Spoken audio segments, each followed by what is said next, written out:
Welcome to Live Free. I'm Angela K. Austin. Together, we'll discuss books, we'll explore the world, and we'll do it with some of my closest friends. And hopefully, we'll make new ones along the way. All right. Hey, everybody. This is Angela K. Austin, and today I am here with Zyla Turner. Zyla, say hi to everybody. Hi, everybody. All right. So I know a lot of you guys are familiar with Zyla, but I have only just in the maybe the past 3 years or so, Zyla, when I became. Yeah, because Zyla and I played, what was it we played together? Black card? I lost my black card. What? I will never forget that. We lost our black card. But I wanted to have this conversation with Zyla today because I have been told that she is a master guru of merchandising. Now, we all know Zyla for her books, but we are, maybe everybody's not familiar with this part of who she is. So today, I want to talk with her a little bit, not only about her books, but her merchandising and what made her get into that and why that is so successful. What are these secrets that she can share with us? So, but before we get into any of that, Zyla, tell everybody just a little bit more about who you are and why you write and what you write. Tell us a little bit about Zyla Turner, the authoress. Okay. So I started writing, I want to say now it's about 5 years ago. And it was like one of those places or times in your life when you're like, okay, I can either sit here and cry about my life or write about it. And so I decided to write. And I wasn't thinking about writing a book. I just started thinking about, this scripture that I grew up believing, which was write the vision and make it plain. And so I remember starting to write the vision of what I wanted in my ideal man. And then I kept going and my imagination began to go and go. And 4 days later, I wrote 55,000 words. And with no sleep, I missed my family's Thanksgiving dinner because I literally wrote and barely slept, barely washed, just everything for 4 days. And I think that's when it sort of hit me like, you can do this. If you can spend 4 days, writing, like this may be something to do. And even then, I just kind of sat there with a book. I didn't know necessarily what to do with it. So that's how I got started. But, prior to that, I was always writing in different things, but I never really thought, oh, you could write a whole book. And so once I realized that I'm the type, once I realized I can do something, I'm going to just keep doing it, right? Just keep going on and on and on. And so, I started writing. A friend helped me start publishing my own books. And again, once, I realized I can do something, I just started to try to do it and perfect it and get better and better and better and just keep going and going and going. And so that's how the writing started. During the day, I am an educator. I work at a school. And in the evening, I write and do some other things. I'm venturing into some other things now. I like that. What was that phrase that you said again? You said write the vision and make it plain. And make it plain. I love that. So I'm gonna steal that from you. I'm just putting it out there now in the universe so you guys know. But it's a scripture. I love that. I love that. You're gonna have to share that with me. That is really something that I myself truly believe in, because like you said, you can write about something or you can cry about it. And It's like, and I've shared a lot of my own personal story with people through this process and other processes. And I am one of those people who squarely believes that if you don't have an outlet and you don't know how to deal with whatever is happening in your world, that you can get stuck. So you do have to find a way to push through and work through. So I love that, like myself, I turned my back on writing for a bit as I was going through different things, but then friends helped me get back into it. And, and now trying to push my way through. So I love the fact that you went in and you dug in and you did those 55,000 words. That's powerful. I'm glad that you shared that with us. And that that perseverance, that drive that you had to continue to fight through and write it, and like you say, write it and make it plain. So tell us how does that translate into, and we'll get more into more detail about your specific books later, but tell us how that translates into your stories, into your actual process and the stories that you like to tell. Sure. So I am a Black woman.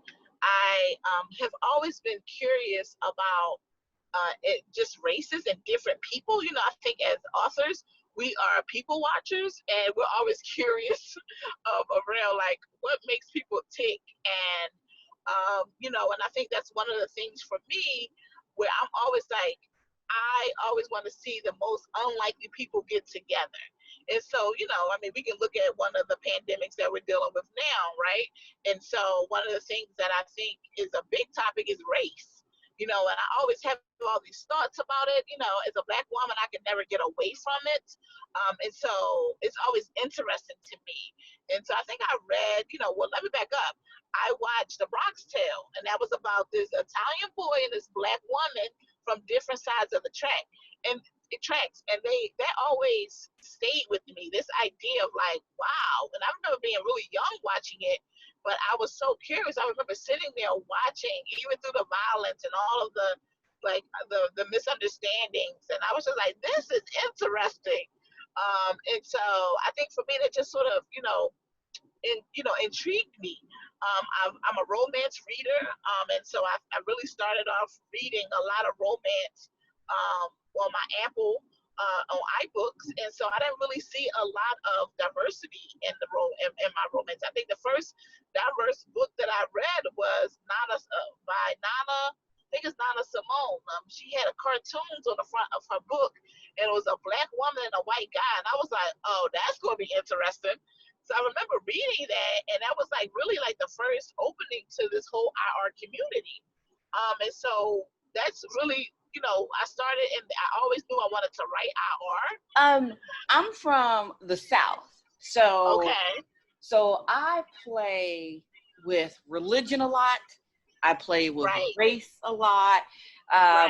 And I'm getting into more where I have some stories I'm working on that are going to start to play more with culture, and that's really because of the fact that I'm starting to travel more and see a lot more. Because being born and raised in the southern part of the states, when it comes to culture, that's a hard one because we draw lines in the sand in the South, and depending on which part of the southern state you're from, it may be a little different. But culture is not, it almost gets forgotten. It comes down to race and religion. And, I'm a girl who lived for so many years, between the Mid-Atlantic and East Coast. And let me just say, a sister loves New York. But, I always thought of New York as being super diverse and tolerant and progressive. And it's like, I got to get to the East Coast. What am I doing? Which is really one of the reasons why I picked the HBCU that I did, because it was in DC and it was getting me close to where I wanted to be, because I just always loved the idea of being on the East Coast and living that kind of fabulous life where you had just, what I saw as a more tolerant, loving, open, and, embracing kind of a world, So honestly, I can really see where that would make you curious, because even like with Michelle Prince had asked me to be a part of a thing that she did a couple years back called the Loving Day Anthology. And, and because I always kind of play with, these different kinds of points of views, when she asked me to do that, I was like, ooh, I'm going to throw in some religion. Jewish, I just started playing with it, and, and it was wild to me because now I'm extending that piece. And I was talking with an author friend who is Jewish, and I was like, all right, let's get the details, and, really trying to figure out how to pull those parts out, because now I've actually visited Israel and Jerusalem, and I wanted to Oh, start wow. trying to play with some of that. And I'm like, ooh, how do I play with this and play with it right? And I was like, oh, it's so hard. So yeah, Yeah. so I can understand those curiosities, because I'm in that same boat. When you see something like that, like for you, that first book, and for me, it was, I don't know. I think it was just my life. I didn't see enough diversity around me. And Right. so it made me want to start trying to figure out how I could be a part of the conversation. And writing was my tool. It was my platform. Right. Exactly. Yep. Let me ask you this now, before we start Sure. getting to some of the specifics of these books that I know everybody wants to hear about. I want to jump over to your merchandising. So, of course, before we set this all up, I was like looking at your website, Yes. xylaturner.com, and I was trying to check out some of this merch. You have everything from gloves to masks. You have black hair care. I mean, break this all down for me. I want to know, how did you get started with all of this? Okay. And just kind of like, what made you want to jump into this merchandise? And we all hear it, even, when I decided to start this YouTube channel, they were like, oh, if you want to make money off of it, not only do you need to do this, but you also need to have merch, and I come from a marketing background, so I'm all about a merch. I mean, I want everything Right. to sell. But tell me, what made you jump into this part of it, and how has it enhanced you on your whole kind of like self-pub indie publishing journey? How has all of this enhanced or maybe even hampered? I don't know. Tell us a little bit about this part of the journey. So, good question. It actually started with a book, and the book was called Trent. It was Across the Aisle. So, in the book, he's a white man, white Republican, very very prejudiced, white Republican, and he winds up getting with this black woman.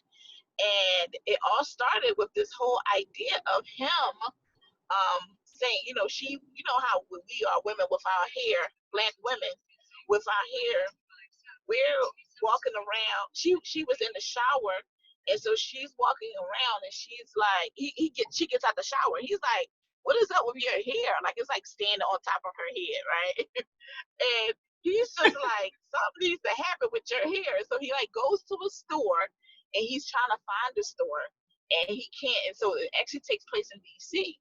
So he's trying to find a store where he can get some ethnic hair care, but he cannot find it because, as you know, DC is gentrifying a lot, right?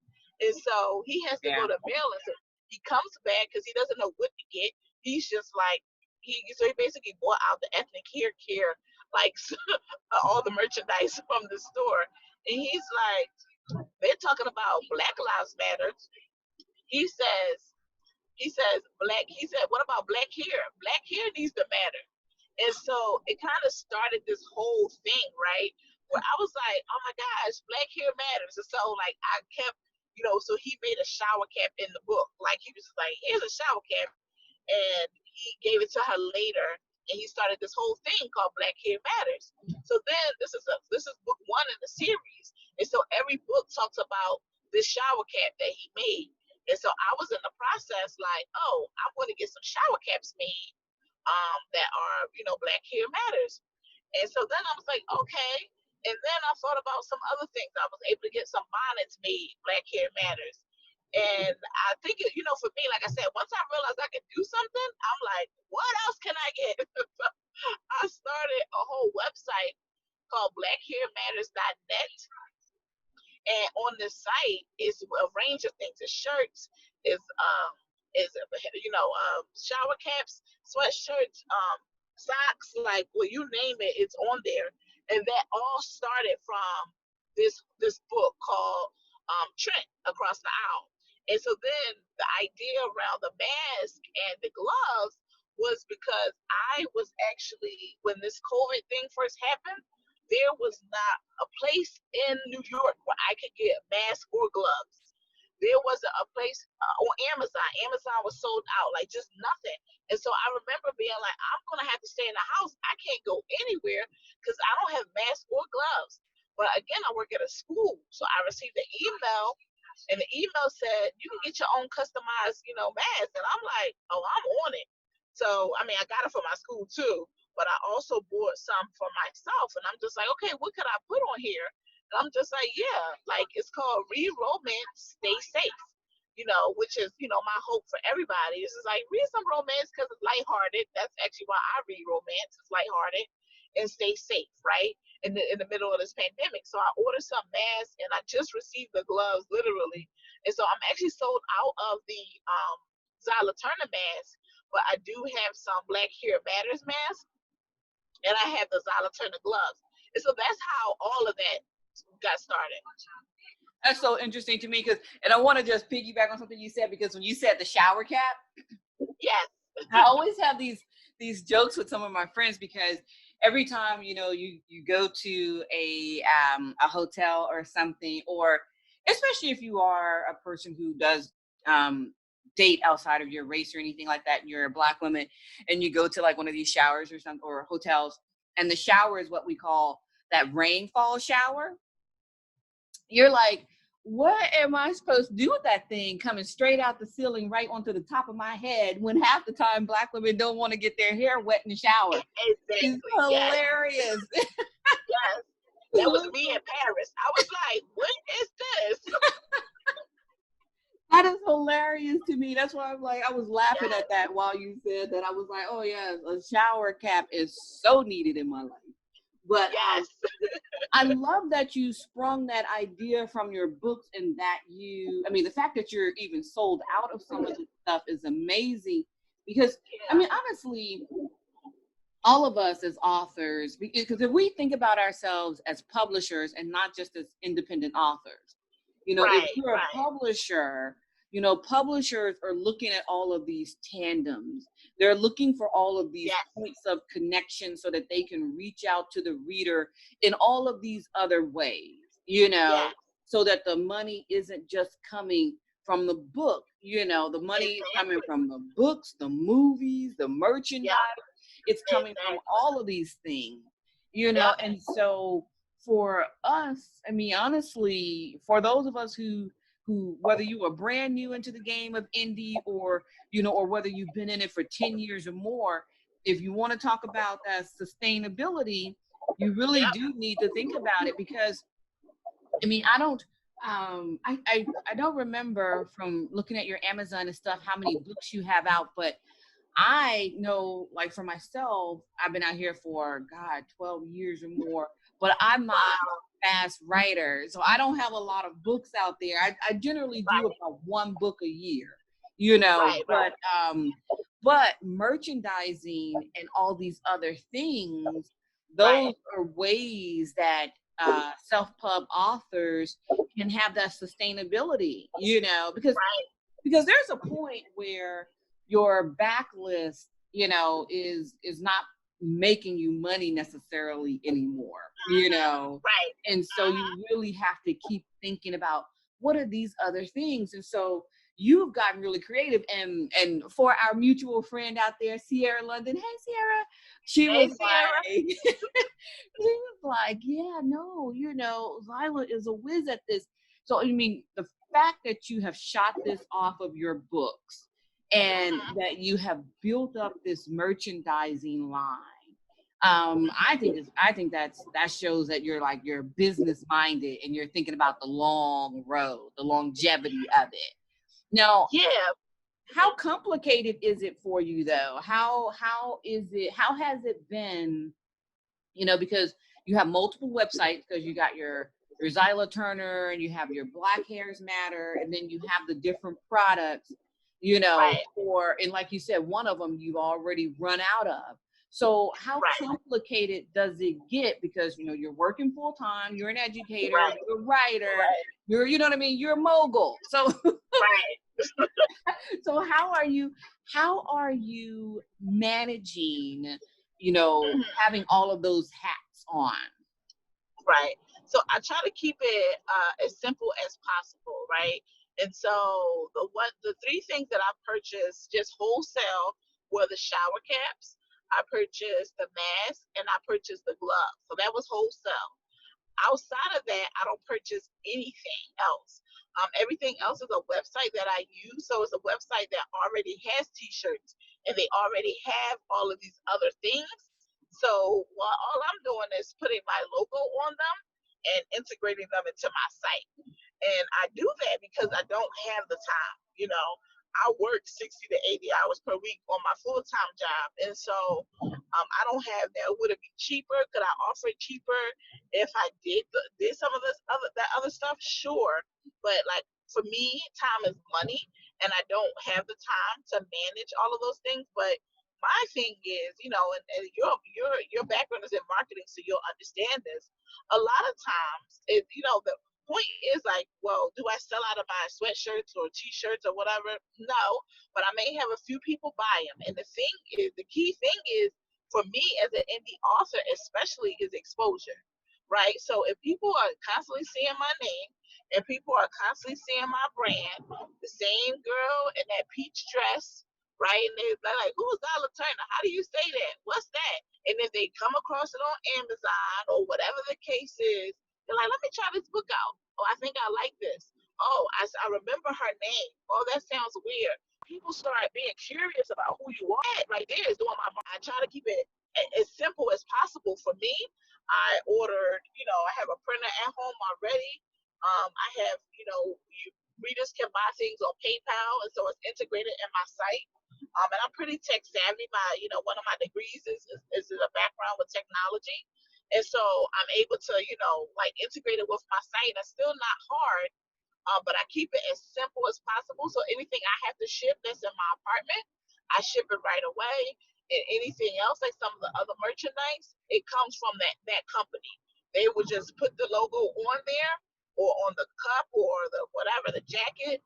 And then then they handle all of that. And I usually I will probably keep it that way because I just don't have the time. Unless I get a team and people got time for that and I got money to pay people to do that, then that's different. But for me, I keep it very simple.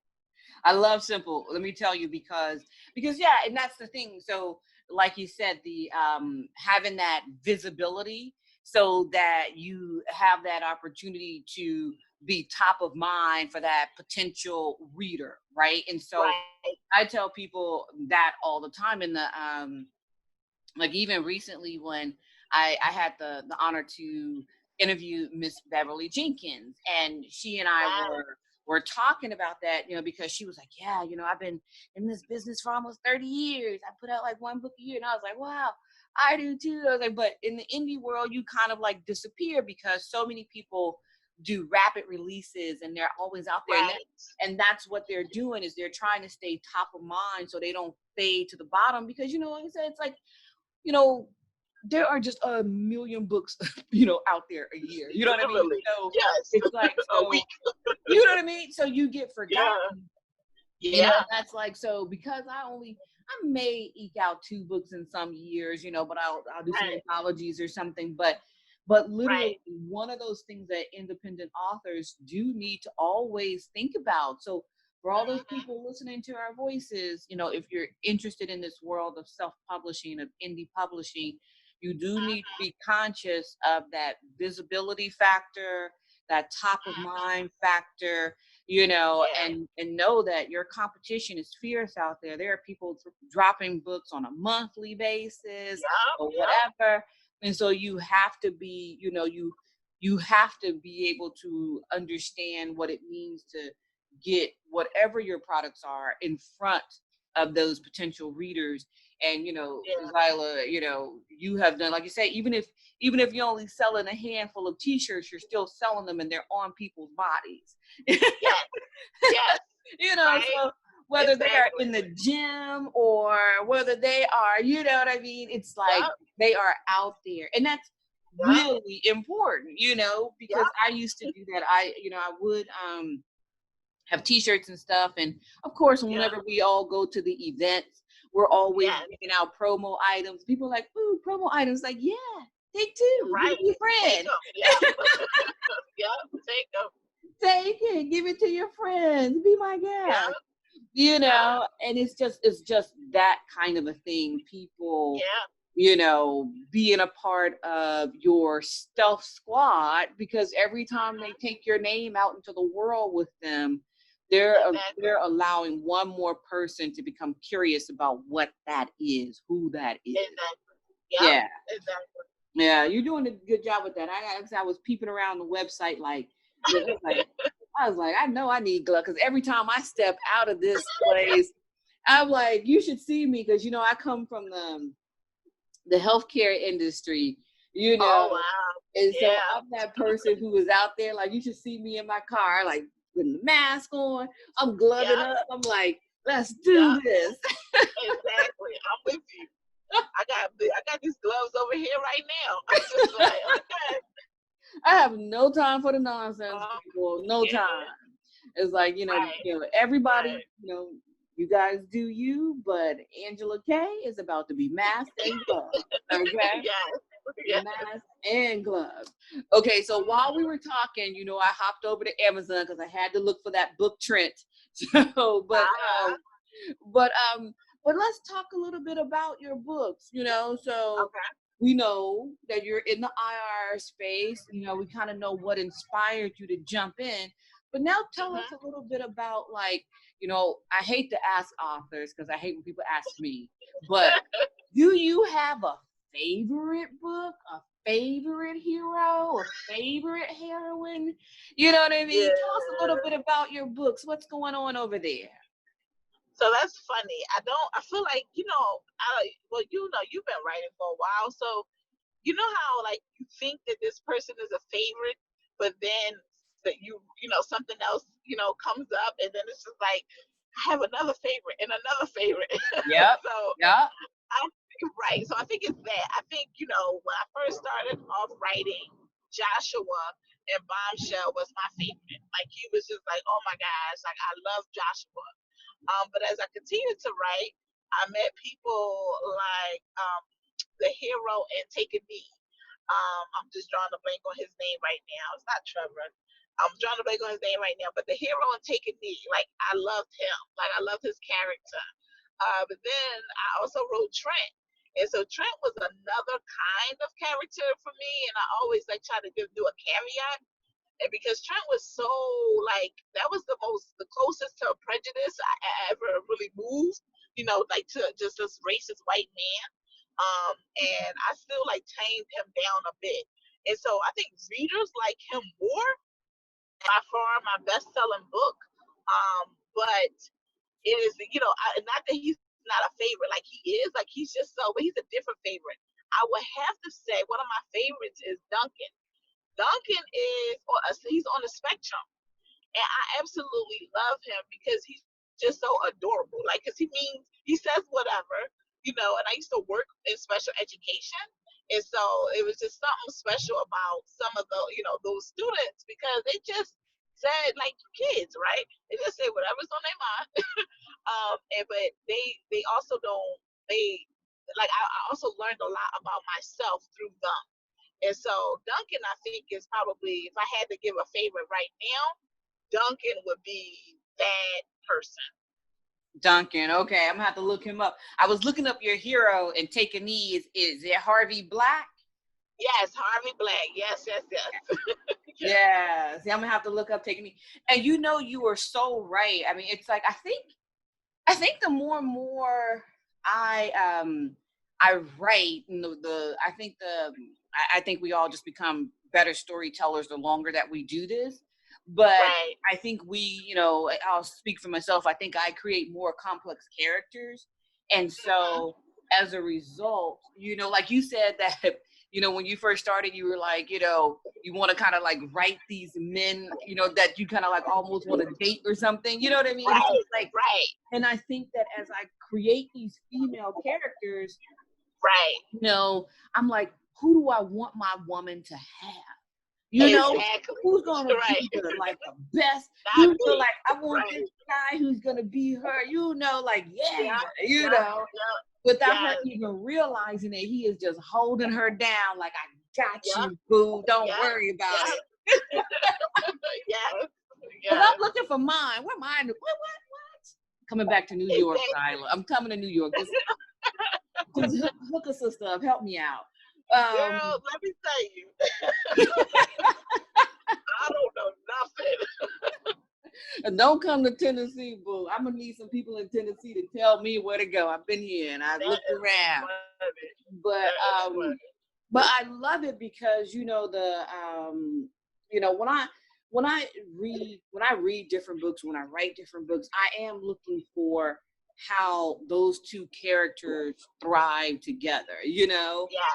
I do want them to be individually strong, but when they come Yes. together, I want them to be Yes. like, bam, and I want the world around to Exactly. be like, that's couple goals right there, couple goals, Exactly. you Yes. know? Yes. Yes. And it's like, Mhm. so I'm gonna have to go and check out Take a Knee, see what you loving. Um, Yeah. and so tell me, like right now, what are you working on? Do you have anything coming out that we all need to be paying attention to, looking out for? Definitely. So right now I have a finished book called Eli, and that's actually Trent's cousin. So that's gonna be a bit crazy. Um, that is coming out, but currently I'm also writing a character that's very different. I normally don't write about secret babies or anything like that. Like I usually stay clear of some of those tropes, but I do have something that's not a secret baby, but it's different. And so I'm actually really excited about that book. And so I'm about 1/4, maybe 1/3 of it done. And so I'm excited to finish it. And so I think that's when I'm excited about writing a book, to the point where I'm like, I gotta keep writing it. Like, those are usually my best sellers. So those are not my planned books. Those are not the books where I'm like, okay. And that's why I also, just speaking about some advice for new writers, or people thinking about joining the indie publishing world, is I think what I used to do is get caught up in what other writers said what was best. So, for instance, like, I know one of my author friends, like, she plans out her year ahead of time, and that works for her, right? And so I'm not knocking it. I'm saying, like, she knows it works for her, and that's the best. I'm the complete opposite. However I'm feeling is what I start writing. And when I start really feeling a book, and that's what I learned, because I tried to, like, fit the mold of what people were telling me to do. Because they're like, this is what works for me. And they used to, basically sell it as gold. Like, this is the process. And basically, if you don't do that process, you're wrong.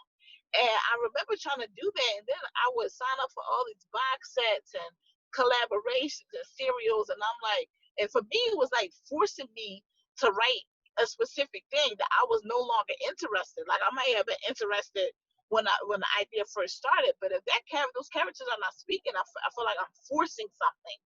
And I always found that to be really debilitating, like, just it smothered me, and it, like, just hindered me. And so what I started doing, and was this past year, unfortunately I had to turn some things down, some opportunities down, but I was just like, I need to write what I want to write, period.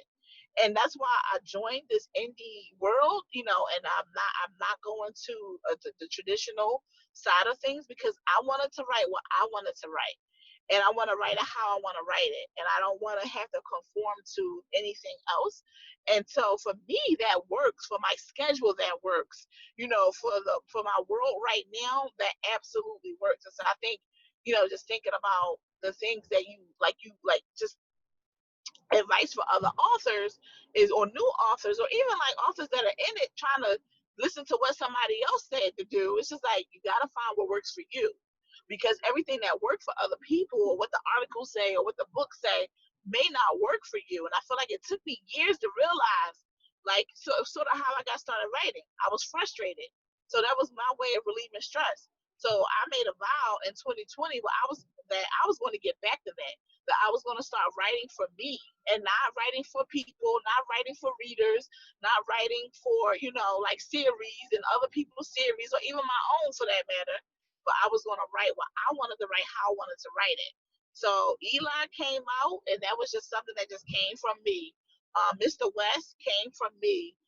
And this next book, I don't know what it's called, but it's a spinoff of It's a spinoff of a book. It was a book based in London, and Always Right. So I think I'm gonna name this one Always Wrong or something along those lines. But that one that was, I'm really excited and feeling it, and so that's something that came from me. It wasn't planned.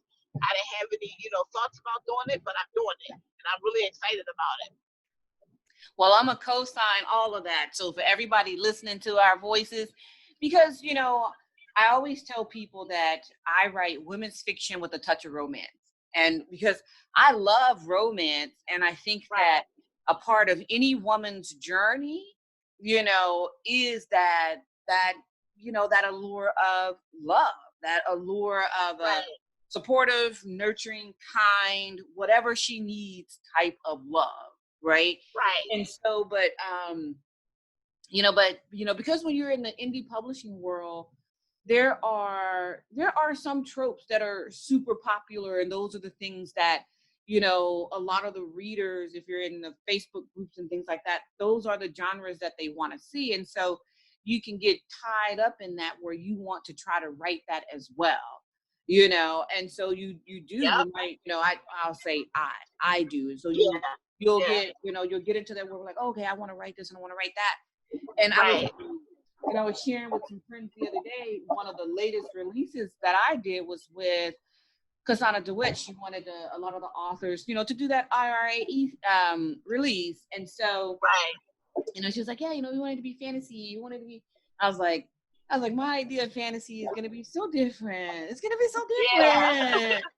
It's like, do this, and so I, was writing it, I get it out there, and then one of the first things that I see somebody write is like, where a reader was like, she didn't like it. She didn't say why she didn't like it. She didn't say whatever. And I was like, you know what? See, I'm gonna stop trying to do these. But when I put my stuff on, when I put my stuff out there for release, because we did these books with KU, so we all released them in the same way. But of course, my book on Amazon is tagged as women's fiction, not as straight romance. But so if you look at the reviews from the people who are looking for that genre, there are not many because it hasn't been out for long, but there are 5s and 4s and people talking about how the book was different and how they liked it.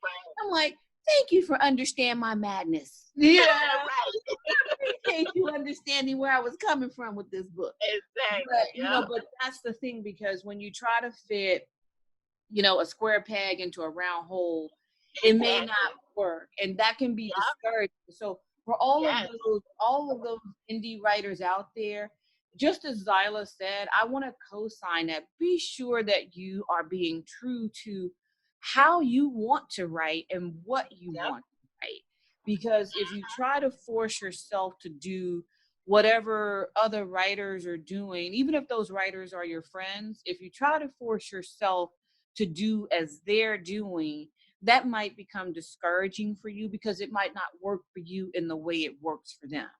So, so be true in walking your own path and discovering your own voice, because, eventually it'll land on the readers who are connecting with the message, with the stories that you want to tell. It may go in a different path. It may take you longer. It may be whatever, but if your goal is to be able to write and tell the stories that you want to tell, find your own voice and walk your own path. So I wanted to make sure I co-signed that, Zyla, because I believe in that 185%. But it's so funny, Angela. I just learned, like, I feel like it was the end of 2019, but definitely 2020. I was just like, all right, Zyla, you got to stop. Like, you want to be a part because you're a team player and you'll do this and because again, I believe in getting my name out there and keeping it out there, right? But it was just like, you got to hone back into why you started doing this, because what happened was it was no longer fun for me. It became like business, like work. And that's not why I started writing. Yeah, you want it to be, you want to make, all of us out here doing it, we want to be able to make some money doing it, but we're also doing it because we saw from our individual points of view that there were stories missing, and we wanted to be able to tell those stories in whatever voice we have, right? Yes. So Yep. for all of us, so I completely understand what you're saying, because for all of us, whatever that voice is, I think we should be true to it. So however long it took you to come to this realization, now you're there. Yes. And now you rocking. All right. Yeah. So you say Eli is available now? No, Eli will be available this month. I don't know when this Okay. month, but I'm thinking by the 15th he should be available. Okay. So for all those people out there, I know y'all are gonna be like checking it by the time I let this podcast out. You're gonna be like, yo, Zyla is the 15th. Right. Like you said. Be like, today is that day. Yeah. Okay. And so, so before we close out, I do want to ask, I know I mentioned XylaTurner.com, but where can everybody find you on social? Like, where are you at? Where are the best places for them to hit you up and tell you how much they love you? So it's funny, I've been spending less time on social media, but where I'm usually at is Facebook. And so you can reach me at Facebook and Facebook.com/Zyla Turner. And that's XYLA Turner. And I'm also on Instagram as Zyla Turner. I'm on Twitter as Zyla Turner. And if you can follow my author page, which is Facebook.com/Zyla Turner. And also, if you just put Zyla Turner Amazon, you'll see all of my books. So I'm everywhere, and I'm always at Zyla Turner. Yeah, I can totally understand being on social media less these days. I find that too. But but definitely I do like to make sure I try to touch base every once in a while myself, but sometimes it can be a little hard. But for all of those people out there in podcast land, YouTube world, I hope that you guys will make sure that you do reach out and find Zyla Turner, IG, Twitter, XylaTurner.com. Don't forget about Black Hair Matters. Don't forget about her merch. Don't forget to look up Eli. So don't forget to check out all of these things.